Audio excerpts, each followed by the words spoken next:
History That Doesn't Suck is a bi-weekly podcast delivering a legit, seriously researched, hard-hitting survey of American history through entertaining stories. To keep up with History That Doesn't Suck news, check us out on Facebook, Twitter, and Instagram. If you'd like to help keep the podcast going or enjoy some of the extras we offer, please consider giving at patreon.com/History That Doesn't Suck. And if you have any questions after this episode, send them our way. We'll be happy to get to them on the Office Hours with Greg podcast, where I alternate between interviewing other experts and talking history with Josh and Ciel. Hope you enjoy it.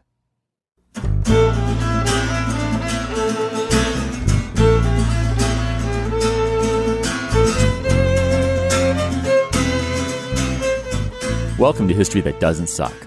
I'm your professor, Greg Jackson, and I'd like to tell you a story. Who is for war? The question, posed in a Mende language by one of the captives crammed into the small, two-masted schooner's hold, cuts through the sound of the night's torrential rainfall splashing on the deck above.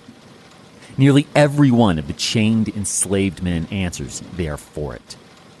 Those few who fear the punishment that will come if they fail, perhaps lashes from the dreaded cat-o'-nine-tails followed by salt, rum, and gunpowder being poured onto their mangled flesh, are quickly rebuked. Would you prefer to be slaughtered and eaten by the cannibals, or die fighting for life? An elderly man named Lubos passionately asks. Let me explain. The just over 50 imprisoned Africans are operating under a cruel lie. Earlier, the ship's cook, Celestino, pointed to supplies of beef and used throat-slitting gestures to convince Cinqué that he and all the others will be chopped up and served as food for white people. Now, the truth isn't much better. They're being transported to Puerto Príncipe, where they'll be worked to death as slaves on Cuban sugar plantations. But it's the claim they'll soon become food that's filled the kidnapped, underfed, physically abused, and psychologically scarred Africans with such terrifying urgency. They must fight back. The rain continues to come down in sheets as the desperate men work to free themselves. The same man and natural leader whom Celestino lied to about being eaten, Cinqué, uses a nail he snagged on deck earlier to pick the lock on the long, heavy chain running between the thick manacles and neck rings detaining each prisoner. With the chain out of the way, they work together to pick or break the locks on their shackles. Working together over the next few hours, several of the men manage to break completely free. It's now around 4 a.m. With rain still pouring from the cloud-covered blackened sky, Cinqué and three other brave souls, Pacorna, Moru, and Kibo, open the hatchway and ascend onto the soaked deck. Arming themselves with nearby tools, such as a handspike, they approach the longboat in which the half-black enslaved cook, Celestino, is sleeping. Cinqué and his companions bash his head in. Celestino dies without making a peep. But things only ramp up from here. The sound of Celestino's skull cracking and caving rouses nearby and slumbering captain, Ramon Ferrer. "Attack them, for they have killed the cook!" he yells out. His two crewmen, Manuel and Jacinto, spring into action, one armed with a club, the other with nothing but his fists. The two slave owners, Don Jose Pépé Ruiz and Don Pedro Montez, grab a knife, pump handle, and an oar. No, back into the hold, Pépé screams at the rebelling slaves. But Pépé's authority is already gone. Even as he orders them back, more captives, free from their shackles, emerge from the hold. And they're armed with cane knives. Found by three young slave girls, the slavers intended to force their captives to use these long machete-style blades as tools while enslaved. Instead, the captives will wield them as weapons in their fight to reclaim their liberty. Talk about poetic justice. Better grasping the magnitude of the situation with every passing second, Pépé calls to Pedro to kill them. Meanwhile, Captain Ferrer thinks he can appeal to the half-starved African's basic human needs and instructs his enslaved cabin boy Antonio to throw biscuits at them. It's of no use. With higher aims and greater discipline than biblical Esau, they completely ignore the food and follow Cinqué's orders to attack the captain. It's a fierce and gruesome battle. Literally fighting for his life, Captain Ferrer slashes at the men approaching him. He hits his mark more than once, killing Duevi on the spot. But it's no use. The insurgents might be weak from months of poor nutrition and abuse, but many of them are warriors. They fall on the captain as a single unit, hacking at him until Cinqué's blade kills their once abusive captor. In line with West African war customs, the captives turned soldiers cut off the dead captain's head. They celebrate victory as the still pouring rain mixes with the Spaniards' blood on the ship's deck. But what of the others? Manuel and Jacinto are gone. As the battle got real, the injured sailors left their captain for dead by throwing a canoe into the water and jumping in after it, hoping they can make the nearly 20 miles to Cuba's shore. As for the two slave owners, well, former slave owners, Pépé Ruiz and Pedro Montez, they live. Disarmed and defeated by those they called their property, the two Dons are tied up along with the cabin boy Antonio. They plead for their lives. And yes, they'll live. July 2nd, 1839. This is the day that 53 enslaved Africans, 49 men, 3 girls, and 1 boy, representing 9 distinct cultures, rebelled to reclaim their freedom. They are the new masters of this 2-masted schooner called La Amistad. But in truth, the certainty of their freedom is far from over. Within the next 2 months, the Amistad Africans will end up in the United States, where this saga will begin a whole new messy chapter. And that chapter, in which the story becomes American, is what makes this our story today. Because after a number of episodes out west, it's time to turn our attention to a growing social movement of the mid-19th century, the anti-slavery movement, or abolitionism. The story of La Amistad and its captives plays an important role in the movement's evolution. Also, it's just an awesome story. So to start, I'll give you some background on the transatlantic Africa to the Americas Middle Passage international slave trade, which continues to thrive despite being illegal in the mid-19th century. Then we'll follow the Amistad rebels from their capture in Africa to Cuba, New York, a Hartford, Connecticut courtroom, and finally to the Supreme Court of the United States. And in these last few legs, we'll see how this small group of roughly 50 Africans rocks American society and leaves a lasting impression on abolitionism. Oh, and one quick note. Please keep in mind that when I quote the Amistad Africans, I am quoting transcripts of them speaking in imperfect, hastily learned English. I am being true to sources, and this is not done out of disrespect. So, ready to find out how Cinqué and his fellow kidnapped Africans make a massive impact on the United States? Good. Then let's head across the Atlantic Ocean to the west coast of Africa and back in time several months to early 1839. Rewind. On the coast of the Sierra Leone region of Africa, the large Guayanas River empties into the Atlantic Ocean. High tidal ranges and strong currents send huge waves crashing against the coastline and the small islands near the mouth of the river. But amid these tropical, forest-lined riverbanks and National Geographic-worthy hills sits a number of repugnant structures. Slave barracks called barracoons. Infamous Spanish slave trader Pedro Blanco controls these barracoons in the 1830s. Pedro and his wives live in large mansions on the shore. This entire complex, which basically functions as a slave factory, is called Lomboko. At any given time, several hundred captured people inhabit the large, wooden, thatched roof huts while awaiting transport to the Americas on a slave smuggling ship. See, the international slave trade on which Pedro is lining his pockets with cash is illegal. Britain outlawed it in 1808, just days after the U.S., in fact, and then went around Europe strong-arming other imperialist countries like Spain into trade agreements and treaties that ban the international slave trade. And to enforce these agreements, Britain's powerful, extensive navy patrols the African coast looking for ships illegally transporting human captives across the ocean. Of course, what all of these treaties and agreements have failed to account for is simple supply and demand. After the international slave trading bans, plantations' demand for labor doesn't decrease. It's not like people are losing interest in cotton clothing or putting less sugar in their tea and coffee, right? And as the Cuban saying goes, con sangre se hace azúcar, or sugar is made with blood. Since sugar and other cash crop plantations continue to brutally work their slaves to death, slave smuggling is alive and well. Smugglers figure out all kinds of tricks to avoid the persistent British Navy that will search their ships and seize their illegal cargo. And frankly, it's paying off.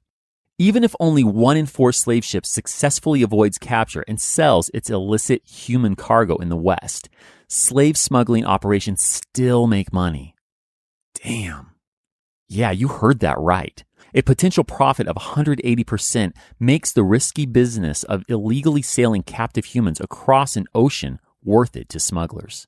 So despite the international slave trading bans, in early 1839, Pedro's human trafficking business is booming.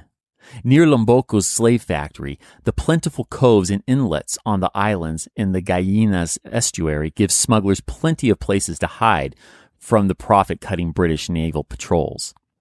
He sells around 2,000 slaves a year, and that's just his little operation. All along the West African coast, in what will become the countries of Sierra Leone, Liberia, and Côte d'Ivoire, slavers illegally condemn people to slavery and ship them across the Atlantic in droves. In fact, between 1835 and 1840, Portuguese ships transport nearly 225,000 Africans to Western slaveholding countries like Brazil, Cuba, and yes, the United States. But how do slave dealers like Pedro Blanco get their hands on that many people?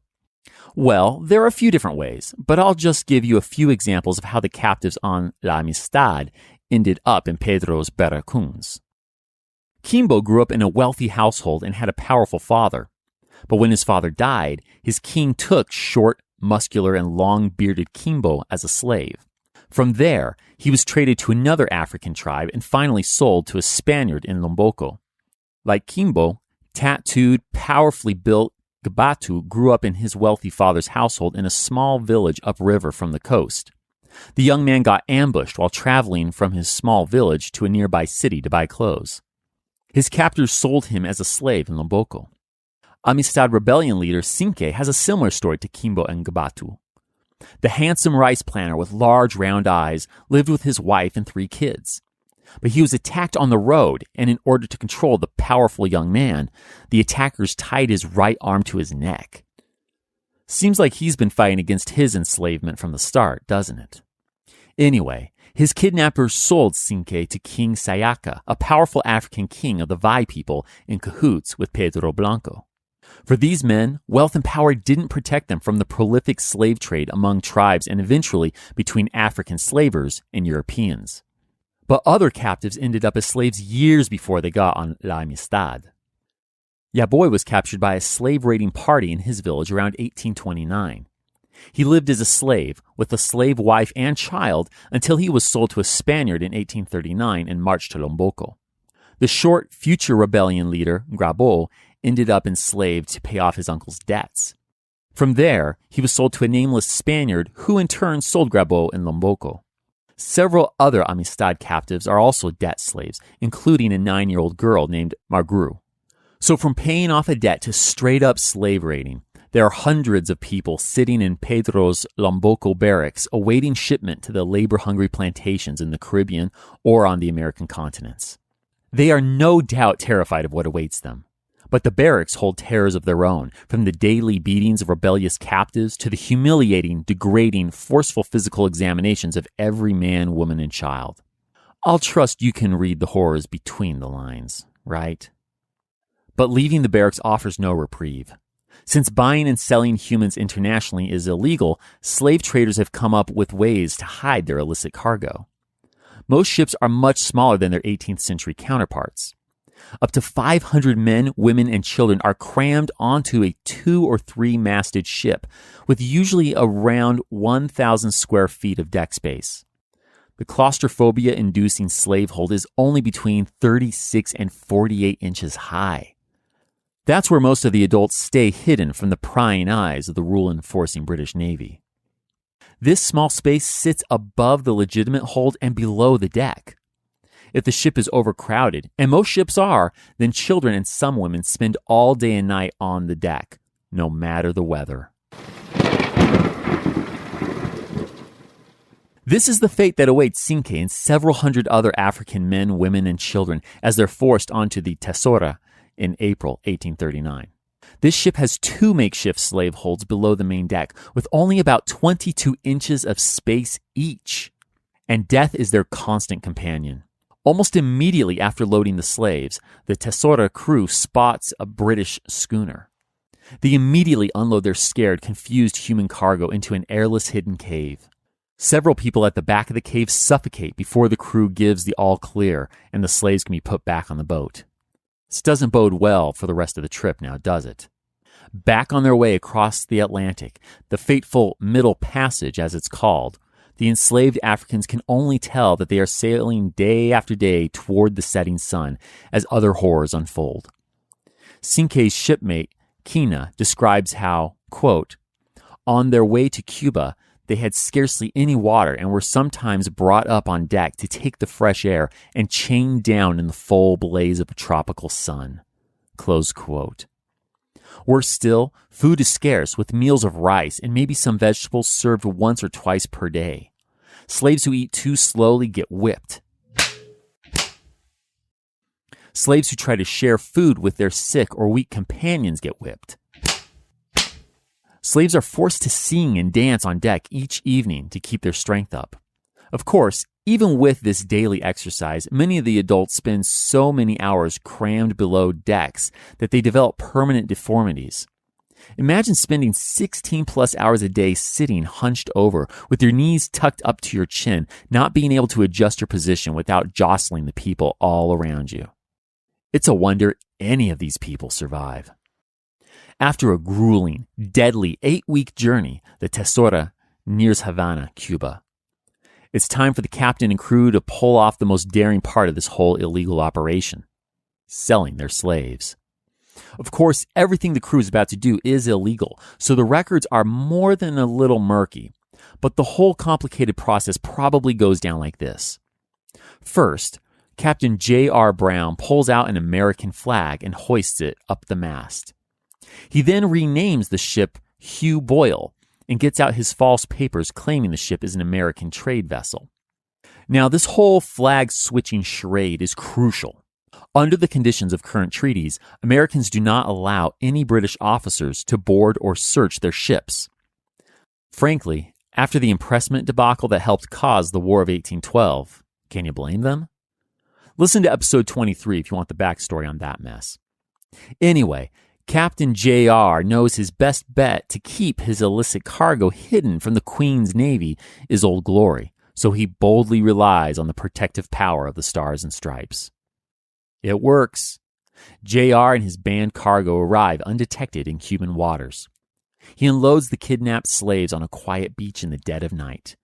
Here, J.R.'s accomplices create forged documents that identify the contraband slaves as criollos, or people born into slavery in Cuba. While the ink dries on their false documents, the captives are marched off to the barracoons, where slave dealers can buy them in what appear to be legal transactions. As the sun rises, the captives fully take in their dire situation. I'm going to avoid graphic details as best as I can, but there's no sugarcoating the awful conditions of these people. The Havana barracoons are open wood huts with thatched roofs which house men, women, and children, and cows, pigs, and sheep. The slaves are again treated with brutality and disrespect, facing dehumanizing and degrading physical, quote-unquote, inspections. The debt slave, Grabo, reports that the people, quote, were separated from their companions who had come with them from Africa, close quote. They've forged strong bonds on their harrowing journey, and as friends are sold away from friends in this foreign, scary new world, many people weep openly. But any chance of rebellion is quickly stamped out here in Cuba. A slave that fights back faces public whipping or hanging at El Horcon near the Havana harbor. And you can bet that the Teçora slaves witness many of these public executions. After 5 days, slave buyer Jose Pépé Ruiz, who you heard about in the episode's opening, shows up to purchase healthy young men.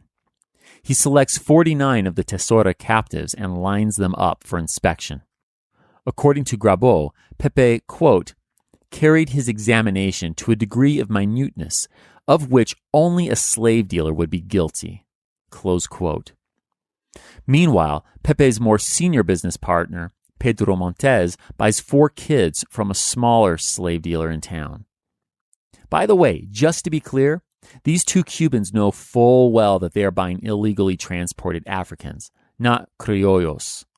This done, the 2 men then charter a ship to transport their slaves to sugar plantations elsewhere on the island, a ship owned by Ramon Ferrer. Here's another name you've heard before. Ramon Ferrer owns the schooner La Amistad, among others, and makes regular trips transporting and trading goods around Cuba. But Ramon doesn't run an honest, above-board, legit operation, which is probably exactly why illegal slave-dealing Pépé and Pedro hire him. Born into the shipping business on the Spanish island Ibiza, Ramon started trading and smuggling at a young age. By the time he landed in Cuba as a young adult, this well-connected, daring man knew how to turn a profit on the high seas. The Spaniard runs a very lucrative, very illegal slave trade ring in Cuba. In 1839 alone, he and other smugglers bring nearly 80 slave-bearing vessels with over 25,000 captives into Havana. So in late June 1839, Ramon readily agrees to load Pépé and Pedro's slaves onto his ship and make the short voyage to Puerto Príncipe. Ramon's ship, La Amistad, is relatively small. The deck of the 2-masted schooner is only about 1,200 square feet. About the size of a 3-bed, 2-bath apartment. And there aren't separate holds for the cargo and slaves, like on the Teçora. So the 49 men spend most of their time chained below deck, squeezing between the casks, barrels, and crates with no room to sit up straight, let alone stand. During the hours when all of the 53 slaves, 4 crew members, 2 slave owners, and the captain are on deck, there's almost no room to move around. The short trip should only take a few days, but bad weather and rough seas could stretch it into 2 or 3 weeks. So Ramon, probably motivated by equal parts practicality and cruelty, immediately rations the slaves food and water. Under the hot tropical sun, the grown men purchased by Pépé get only half a teacup full of water in the morning and 1 more half cup full at night. Less than 2 days into this torture, 5 unchained men sneak below deck and break into a cask of fresh water to quench their burning thirst. But Ramon catches them. The captain brutally orders his crew to punish the desperate for water, quote-unquote, thieves. The others can only watch as Fuli, Kimbo, Paye, Moru, and Fune are, as Fuli describes, quote, held down by 4 sailors and beaten on the back many times by another sailor, with the whip having several lashes. Close quote. Each of the 5 men are subjected to 4 more beatings with the cat-o'-nine-tails before being chained up again. And now we're back to where we started this episode. After the beatings, the enslaved cook Celestino tries to inspire fear-based obedience by telling Cinqué that he and his fellow captives will be food for white cannibals. And as you know, this completely backfires by inspiring Cinqué and his fellow warriors' successful July 2nd, 4 a.m. uprising. Celestino and Captain Ferrer end up dead.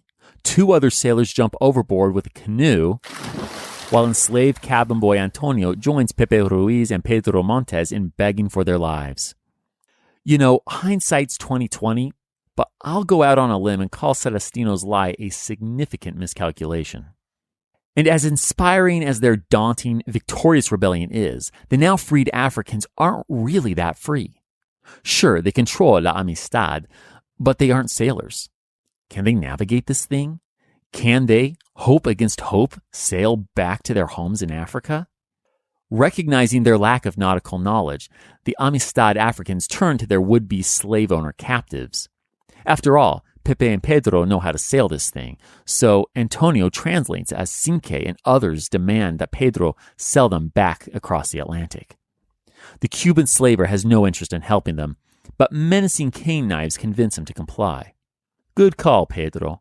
Apart from Berna's kind heart, your sailing skills are the only thing keeping you alive.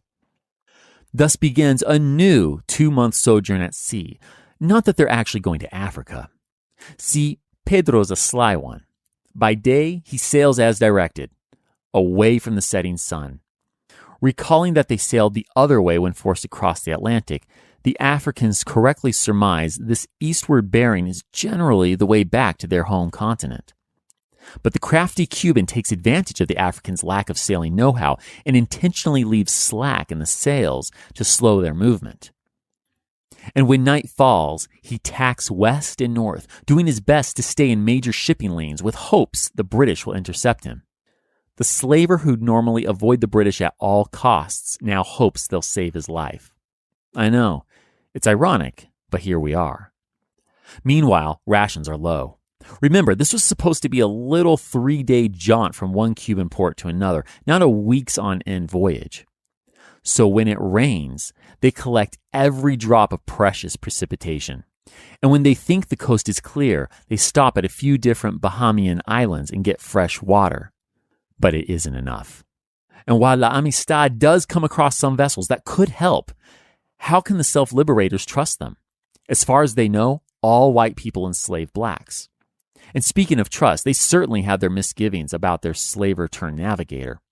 More than once, Cinqué correctly doubts Pedro is being honest about the ship's bearings and wants to kill him, but other council leaders within the ship's African government vote against it. Finally, after 6 weeks of this misery, Pedro asks the Africans, quote, if they wished to go to a free country where there were no slaves, close quote. He means the United States. Now, this is, of course, a half-truth, since that really depends on the individual state, and as you may have guessed, Pedro has every intention of sailing toward a southern slave state. But what choice do the Africans have? Some are literally dying of starvation and dehydration. If they stay out here much longer, they'll all be dead. So they agree to it. And while several U.S. vessels spot La Amistad as it heads up the east coast, all think better of approaching the ship upon noticing what they take for a crew of cane knife-wielding black pirates. This keeps them safe as the Gulf Stream pulls La Amistad north. But with the passage of another week or so, the Amistad Africans can no longer avoid going ashore. They need supplies. They finally drop anchor near a lighthouse. The next day or two, some Amistad Africans venture on land to collect much-needed drinking water. Then they get really bold. It's now the morning of August 25th or 26th, 1839. Sources conflict. Cinqué, Berna, and a few others make contact with some of the white people living here. Their English may be limited, but everyone speaks Spanish gold doubloons, right? That morning, they buy some sweet potatoes, a bottle of gin, and 1 or 2 hunting dogs. Later that afternoon, 4 or 5 white Americans who've noticed La Amistad come to the coast.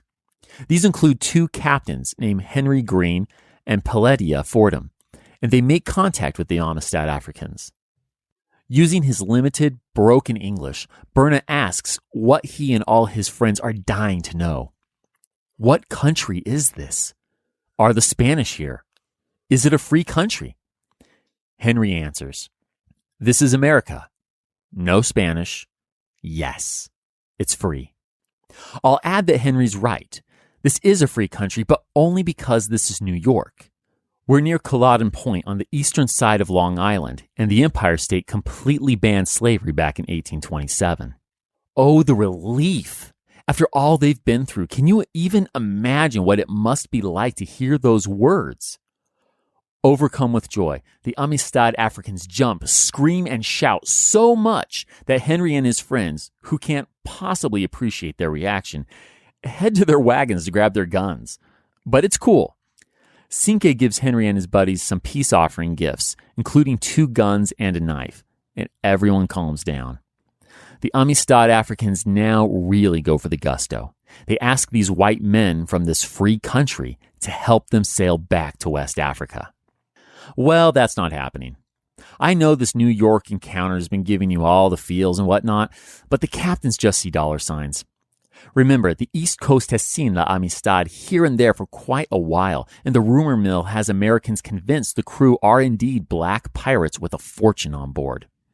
Hence, Peledia will later remark, quote, we determined to have the vessel at all hazards, forcibly if we can, peaceably if we must. Close quote. So the captains tell the Africans yes, but this is pure subterfuge. They want that schooner. The Africans have tricks of their own, though. They offer to pay the captains handsomely. A few row back to La Amistad, fill 2 chests with all sorts of metal crap, lock them shut, then head back to shore, claiming the chests are filled with money. When they're back with the captains, they shake the heavy chests to prove their supposed valuable contents. Ha! Not a bad play, gents. Not bad at all. But they're also noticing that the captains seem a little too eager to get on board La Amistad. Yeah, that's a red flag, and the Amistad Africans see that. But the budding, or perhaps dying bromance abruptly ends on August 26th when the USS Washington enters the scene.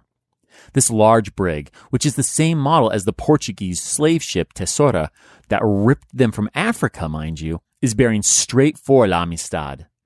Cinqué and his 20-plus men dash for their boats and row with all their might. But they're too late. All they can do is watch as U.S. Navy Lieutenant Richard Meade and his men board their ship. Meanwhile, Richard steps on board to find 15 or so sickly Africans with whom he can't communicate. Then his men find and free Pépé and Pedro. They are overcome with joy. Ave Maria, they cry, falling at the lieutenant's feet. Our Spanish-speaking naval officer now swallows up the Cubans' version of events, hook, line, and sinker. He then locks up the Africans on board down in the hole and sends men in pursuit of the other Africans who have watched La Amistad's seizure, have reversed course, and are rowing like crazy back to shore. Yeah, no dice. Richard's men catch up to the malnourished rowers and discharge a pistol as a warning shot. That's it. Our friends get it. Return to La Amistad or die. They reverse direction once again. I have to imagine they can feel their liberty washing away with every pull of the oar.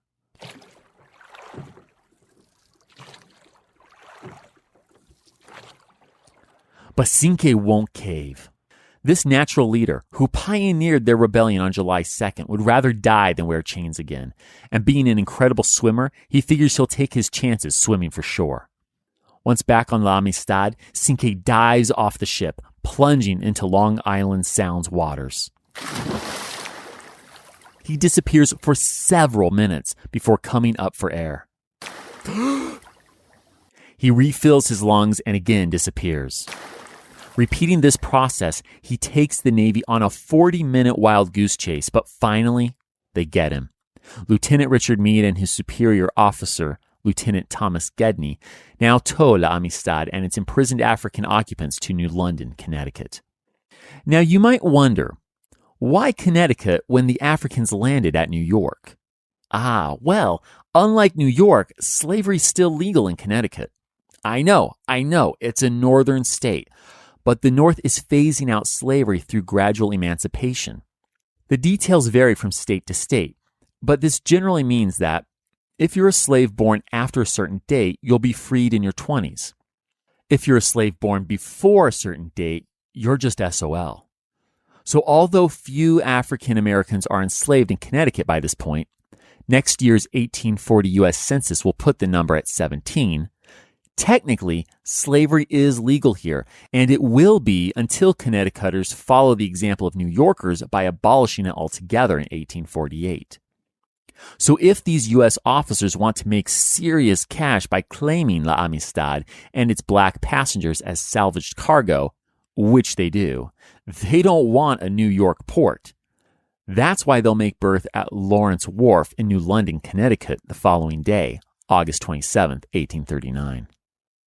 And it doesn't take federal district judge Andrew Judson long to rule against the Amistad Africans. Aboard the USS Washington, he listens attentively as Lieutenant Richard Meade translates Pépé and Pedro's testimonies. The judge looks at the Cuban slavers' paperwork. It lists the Africans under Spanish names. Yep, looks good to him. But the judge has other concerns. Since slaves have no legal right to protect themselves from physical abuse or otherwise revolt, he decides not to hand them right over to the Cubans. Instead, the Amistad Africans will be tried for piracy and murder. It now falls to U.S. Marshal Norris Wilcox to transport them 50 miles west along the Connecticut coast to the New Haven jail, where they're locked up on August 30th. Though Norris can't help note how odd it is that none of the captives seem to know their Spanish names. I know, it seems like the Amistad Africans can't catch a break, but there is a glimmer of hope: the growing abolitionist movement. Now, abolition had an earlier run, but it died down after the US and the UK banned the international slave trade in 1808 because everyone thought that would kill this monster, as we learned back in episode 20. Well, obviously, it didn't. Not only have Americans realized that, but the Second Great Awakening that we talked about in episode 32 spurred some into tackling social movements, like the effort to eradicate slavery. And finally, let me add that although he is no longer president and is a slaveholder, the influence of Andrew Jackson's super democratic ways has more Americans thinking about the need to really live up to the Declaration of Independence proclamation that, quote, all men are created equal, close quote. So in short, as we get into the 1830s, abolitionism has found new life. But don't get too excited. I said abolition is growing, not that it's mainstream. By 1838, the largest abolitionist organization, the American Anti-Slavery Society, has 250,000 members out of a U.S. population of 17 million. That said, abolitionists are a vocal, ardent bunch. As the Amistad Africans are marching into a New Haven jail, Connecticut abolitionists are already rallying to their aid by forming the Amistad Committee on September 4th. They then issue a call to, quote, the Friends of Liberty, close quote, to help them find translators, hire attorneys, as well as feed and clothe the Amistad Africans. Within days, James Ferry heeds the call. Kidnapped from his home in West Africa as a child, James was sold as a slave in Colombia and liberated by none other than El Libertador of South America, Simón Bolívar. Now living in the northeastern United States, he speaks Vai, which is one of the 15 or so languages known by the multilingual Amistad Africans. With James's help, lawyer Roger Baldwin learns their side of the story and can defend them in court. The odds are still stacked heavily against them, but at least the Amistad Africans can finally put up some sort of fight. On Saturday, September 14th, 1839, the Amistad rebels travel from their jail cells in New Haven to their courtroom in Hartford, Connecticut, where their abolitionist allies help them advocate for their liberty as several competing parties, all of which see them as property, fight over them like a piece of meat thrown to ravenous hyenas. This is a multifaceted, complex case, but I'll break it down for you. First, the Africans are suing for their freedom and return passage to Africa. Okay, that's obvious. So what legal obstacles stand in their way? Well, for starters, they face murder and piracy charges for their daring rebellion aboard La Amistad. Further, 4 parties claim these people in one way or another. 1, and obviously, Cuban slave dealers Pépé and Pedro. 2, the enterprising and conniving salvager Lieutenant Thomas Gedney of the USS Washington, who towed La Amistad into New London, Connecticut. 3, Henry Green and Pelletia Fordham, the 2 captains on Long Island. And last but not least, number 4, the Spanish consul representing the family of deceased Amistad Captain Ramon Ferrer is suing for the return of Ramon's enslaved cabin boy Antonio. Yeah, this is a mess, but I'm not done yet.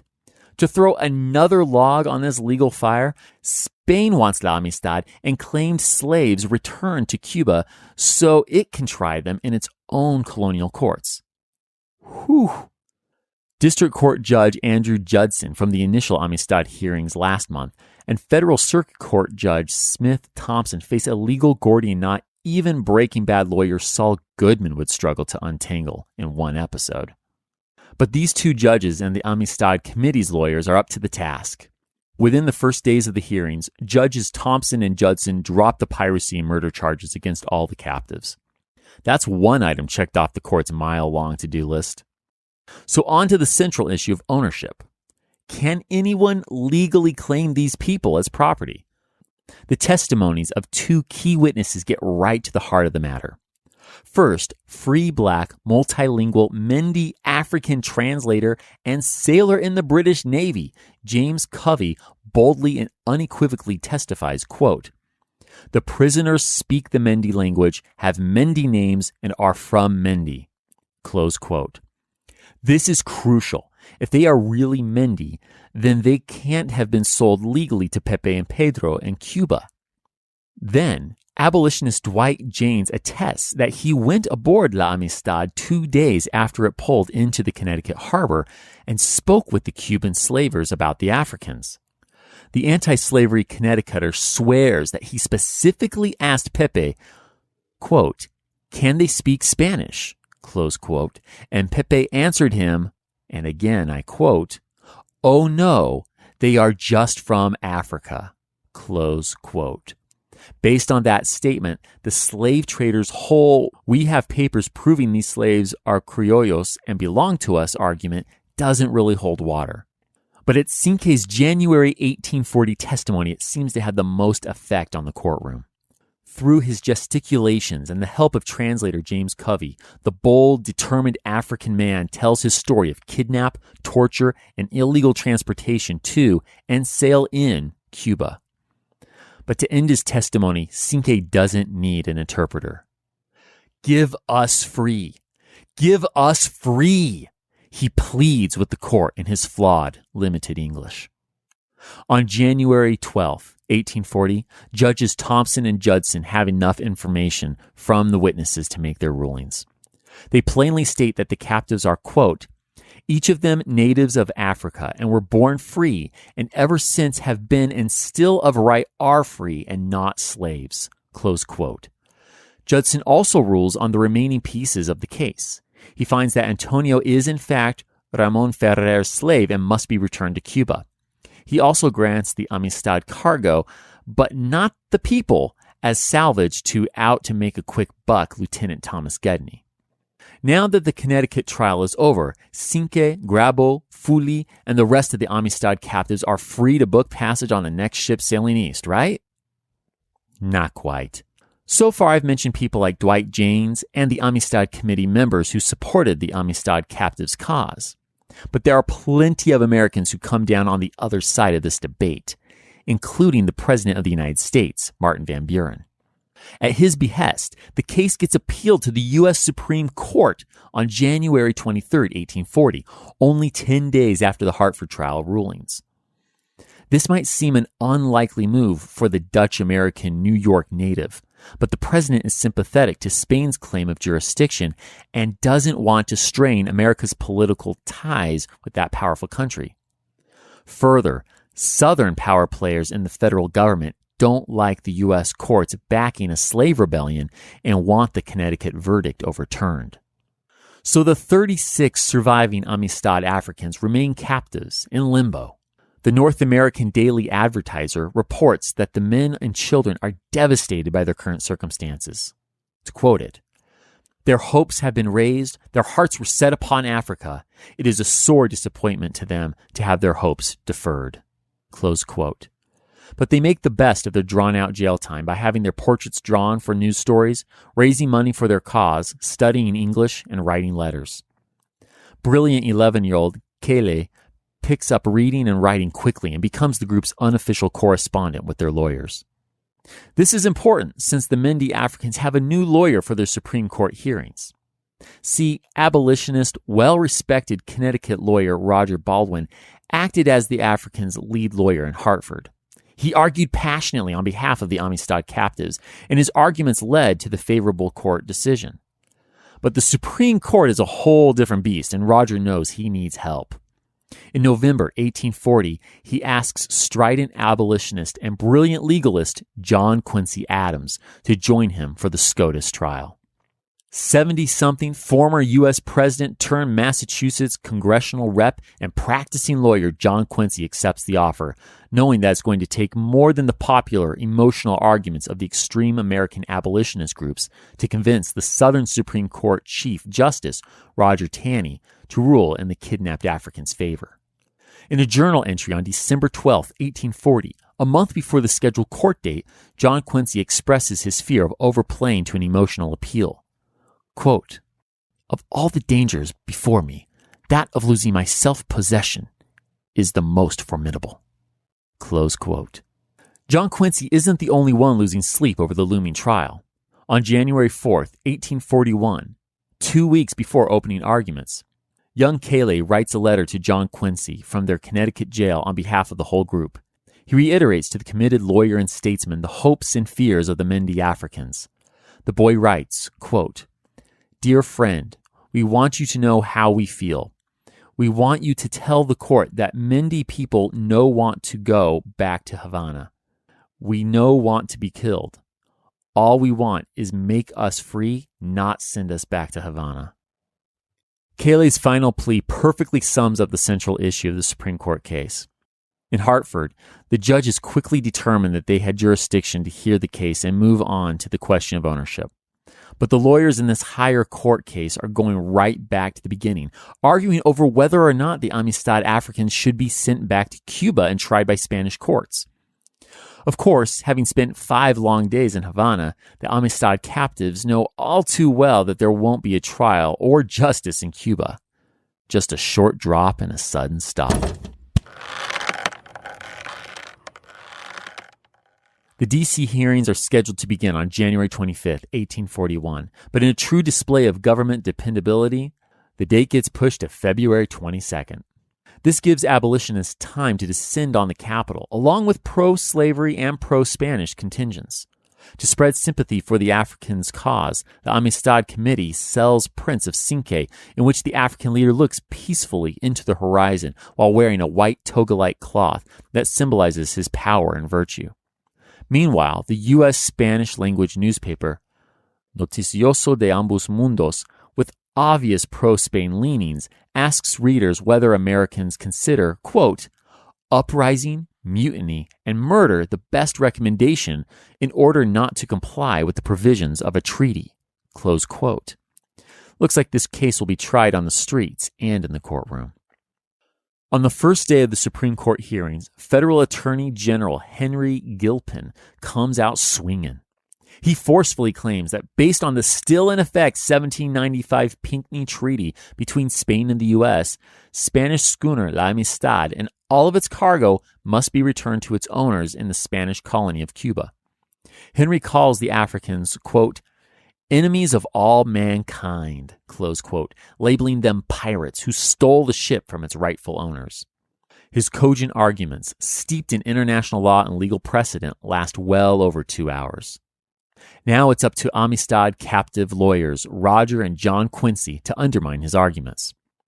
Roger's up first, and he goes right for the jugular, explaining that according to an 1820 U.S. law, any citizen who trades slaves internationally, quote, "shall be adjudged a pirate," close quote.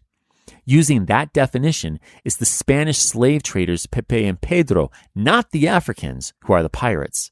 But since that law doesn't apply to Spanish citizens, Roger takes his argument further. He deftly connects the dots for the justices, explaining that the captives were victims of piracy who fought not for monetary gain, but for their freedom. They arrived in the U.S., quote, "in a condition of freedom within the territorial limits of a free and sovereign state," close quote. And why does that matter?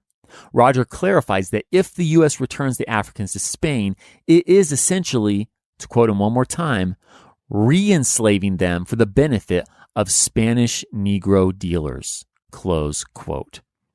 Such a move would make the federal government an active player in the banned international slave trade and violate the U.S. Constitution. Boom! That's how it's done. Hashtag mic drop. One courtroom reporter calls Roger's eloquent, logical, passionate speech, quote, "one of the most complete, finished, conclusive legal arguments ever made before that court," close quote. What could John Quincy possibly add? When the respected aged lawyer and lawmaker stands, he compliments his co-counsel, saying that Roger's defense is so thorough, it, quote, "leaves me scarcely anything to say," close quote. But as you'll hear, the child of verbose Abigail and John Adams, who is known these days as Old Man Eloquent, clearly defines scarcely differently than you or me. John Quincy begins first thing on the morning of February 24th. He knows that he has to overcome the Southern slave-owning sympathies of the justices. And the dyed-in-the-wool abolitionist is determined not to leave anything to chance. So he talks for 4.5 hours. He claims that the 1795 Pinckney Treaty has no bearing in the case, since the captives can't possibly be cargo and pirates at the same time.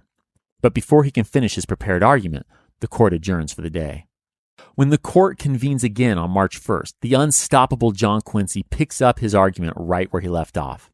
He talks on behalf of the Amistad captives for over 3 hours. Realizing that he needs to wrap things up or risk overstaying his welcome, Johnny Q squeezes the remaining hour of his speech into a few minutes and sits down. That night, several friends visit him, praising his compelling arguments. The exhausted lawyer writes, quote, "Although I fell immeasurably short of my wishes, I did not utterly disappoint the public expectation." Close quote.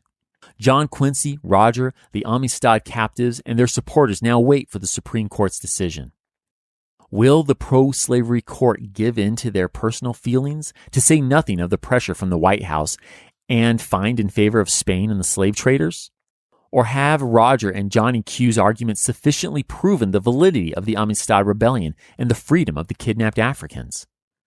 On March 9th, 1841, the court rules 7-1 in favor of the 36 Africans, explaining in the official majority opinion that, quote, "These Negroes never were the lawful slaves of Ruiz or Montez or of any other Spanish subjects," close quote. Well, break out the champagne. It's time to celebrate. Ecstatic John Quincy immediately writes to the Connecticut members of the Amistad Committee, exclaiming, "The captives are free." The captives take the news a little differently. After nearly 2 years in jail and 3 separate trials, Cinqué and his comrades are a bit skeptical that this is really the end of their battle for freedom. And that skepticism is totally justifiable. See, the court's ruling also says that Ramon Ferrer's slave Antonio must be returned to Cuba. Antonio, aware that almost certain torture and death await him in Havana, hightails it out of town. Rumor has it he makes it to freedom in Canada, but I can't tell you that for sure. I sincerely hope he found freedom and peace somewhere. The court also won't be forcing the U.S. government to pay for any of the now free Africans' passage back home. Looks like these guys are on their own. Or would be without the Amistad Committee. It helps the men get on the lecture circuit to raise money. Local chapters of abolitionist societies all over the northeastern states are eager to hear the story of the Amistad captives. After a few months of speaking engagements at packed to the rafters churches and town halls, they have enough money to pay for passage on a legit ship sailing out of New York City. On Friday, November 26, 1841, 2 years, 3 months, and 1 day after being found on Long Island, New York, the surviving Africans sail east, along with 2 American missionaries. After a peaceful, uneventful voyage, so basically the complete opposite of their treacherous journey on the Teçora, the ship carrying the 36 surviving, exonerated Amistad rebels drop anchor in Freetown, Sierra Leone.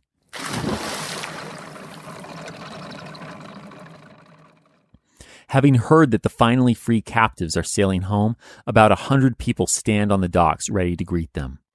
One of them is Cinqué's brother, Kindy, who himself was kidnapped into the illegal slave trade, then rescued by the British, and now lives and works in Freetown. So what do we get from the story of La Amistad? First, let's talk about the captured-turned-insurrectionist Africans. To say it's a sad tale is an understatement. While 36 of them ultimately escaped the illegal international slave trade, unlike their hundreds of transatlantic shipmates from the Teçora sold in Cuba, none of them will ever be the same. Beyond the physical and psychological toll, some things can never be set right. Take Cinqué, for instance. He might make it back to Africa, but as far as we know, he never finds his wife and 3 children. Second, we have to note the way La Amistad impacts the United States. It galvanizes the anti-slavery abolitionist movement. Before La Amistad, being an abolitionist is a very radical thing to do. Now, the case doesn't change that image overnight, but it does chip away at it. For example, as some artists and writers depict Cinqué as a virtuous folk hero, their work challenges the accepted racist pro-slavery narrative in the United States that blacks are childlike people who need masters. After all, Cinqué's determined leadership, relentlessness, and intelligence utterly defy that false myth. So increasingly, some white Americans begin to say they aren't abolitionists, but they are opposed to slavery and in favor of human rights. Sure, that might sound contradictory, but what they're really saying is they are in favor of ending slavery, but don't want to be considered an unreasonable extremist.